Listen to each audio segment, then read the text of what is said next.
Good morning, good afternoon, good evening, hello everybody, it's me, GhostCritic. Whatever time of the day is for you, I hope you are ready for new comics, because it's Wednesday, it's a new comic book day. And what started off as a relatively average sized week for me turned into a couple of extras, as is always the way, and I'll be showing those to you in just a moment or two, because I just want to remind you, if you're new or if you've just missed out on this, what's been going on this channel for the last couple of days. Friday I uploaded another part of the collection where I'm showing you all the issues and the covers of my Fantastic Four run. There's already been one out for the 60s and 70s and half of the 80s, and this Friday just gone I put out the second half of the 80s run of Fantastic Four that I have. Thank you obviously to everyone who's watched that and commented and had fond memories of those times. On Sunday, comic book reviews, everything that I picked up last week, gave you my thoughts, opinions and reviews on, and I hope you enjoyed those. I know some people were a little bit surprised at my pick of the week, but genuinely that was the one that I was most entertained by, and I still stand by it. What will happen from now on, I don't know, but for that issue, really good. And if you don't know what that was, I'm not going to tell you now, you've got to go and watch it.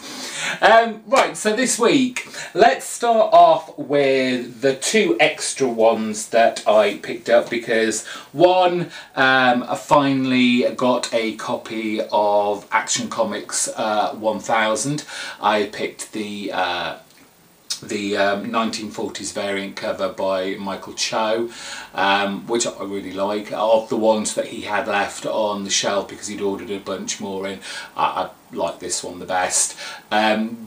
As I said when this originally came out, and I missed out on getting it because for some reason my comic book guy didn't get obviously a lot of them in because no one ordered them, I guess. It's, for me, because I've never picked up a Superman or an Action Comics and bought it ongoing, this buy for me is more of a nostalgia thing. It's more of showing my appreciation to the many creators that especially this book has had in its time, and this is a momentous occasion for a comic book of any type, you know, 1000 issues altogether of this. So I'm going to try my best with this and see how I find it. I don't think it'll make me want to pick up Action Comics or any Superman really related title, but there you go. I had a lot of comments, when I say a lot, probably about 2 or 3, asking me about Free Comic Book Day, and I have said for a number of years now, probably 2 or 3 years, I don't really go anymore. If I happen to be somewhere where it's there, I might pop my head in, but I look at the array of books and I'm just not interested. Nothing pops out at me as like, that is a must-have, and one book's name kept popping up, and that was the new book by Brian K. Vaughan and Marcus Martin, Barrier, of which the first issue came out on Free Comic Book Day. I know the second issue is out this week, I believe. I saw a lot on the shelves, but I just thought I'd give, because there was a few left. So he let me have one of these Free Comic Book Day ones, and we'll see how it grabs me and if it's worth me going back and picking up issue 2.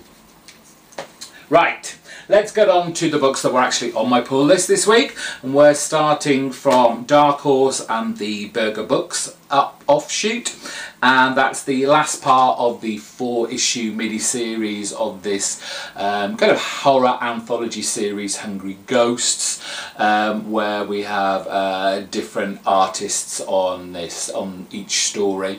I have liked this a lot, apart from the fact that it's only 4 issues long, and I think it should have gone on much longer. And I think partly I wanted to go on longer because I wanted it to delve into a little bit more of the kind of overarching story about these very rich people that started this game, where these chefs, these cooks that had made this awesome banquet and telling ghost stories in a room, and you blow out a candle and you may get possessed or you might not. And I just thought, I want to know more about that as well as these stories that they are telling. I don't think there's been a bad story in this short anthology series. I've enjoyed them. Some have been incredible. Some of them have been, yeah, that was an okay read. Nothing bad.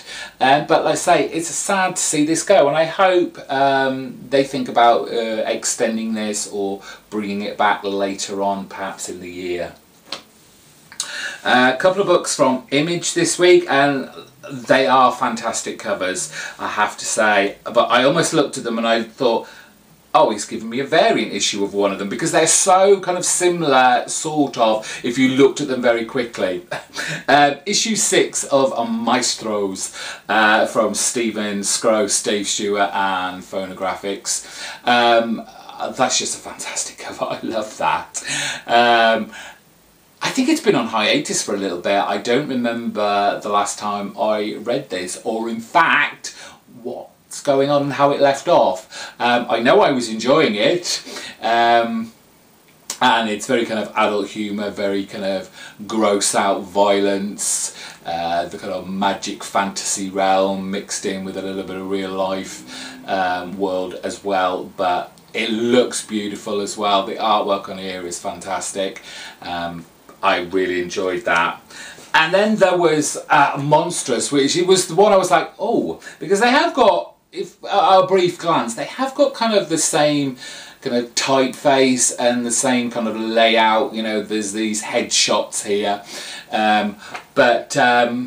yes, Marjorie Liu and Sana Takeda on this gorgeous book. Another gorgeous book to look at in this kind of steampunk fantasy universe with anthropomorphic characters thrown in the mix as well.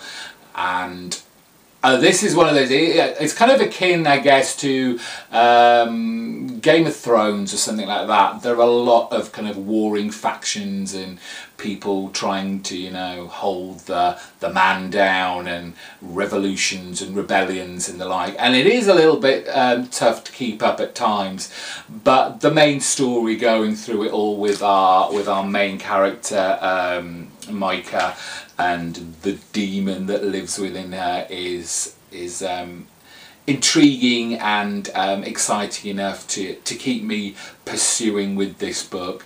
Otherwise, I just think I'd be just too overwhelmed with it and not as interested as I am. But that might just be me and my short attention span. Couple of Marvel books this week. We have issue 304 of Peter Parker's Spider-Man, Spectacular Spider-Man I should say, the first part of No More. It looks as though we're going to get Doc Ock in this storyline. It's going to be interesting to see how they're going to segue into this new storyline, given that they were just in the past trying to stop the Tinkerer from causing the alien invasion that's happening in the present, and let's see if anything they've done in the past has managed to fix the present. So I'm intrigued and excited to find out how this all fits in. Cullen Bunn's X-Men Blue, issue number 27. And we're still on that Cry Havoc storyline. The last time I spoke about this in my comic book reviews, I was kind of tough on it, because I don't think the story that it's progressed into is that original, to the point where we really have just had this storyline with the Inhumans, where, you know, this gas has been let off, and the mutants that are already on the Earth are going through secondary mutations, and those who haven't shown their mutant powers yet are now maybe too early, or, you know, they're not ready. Obviously there's no one to tutor them in that respect.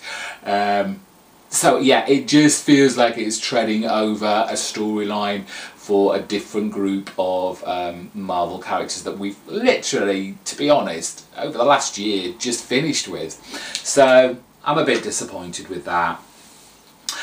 We have issue 46 of The Flash, and we have the cliffhanger from last issue when Wally West, the original one, revealed his identity to Iris, and the fact that Iris remembers him brought about some sort of seizure that made him remember everything that had happened in the past. And if this cover is to be believed, and they haven't been for the last few issues, we're going to see how Wally West copes with remembering everything that has preceded this point in time, I guess.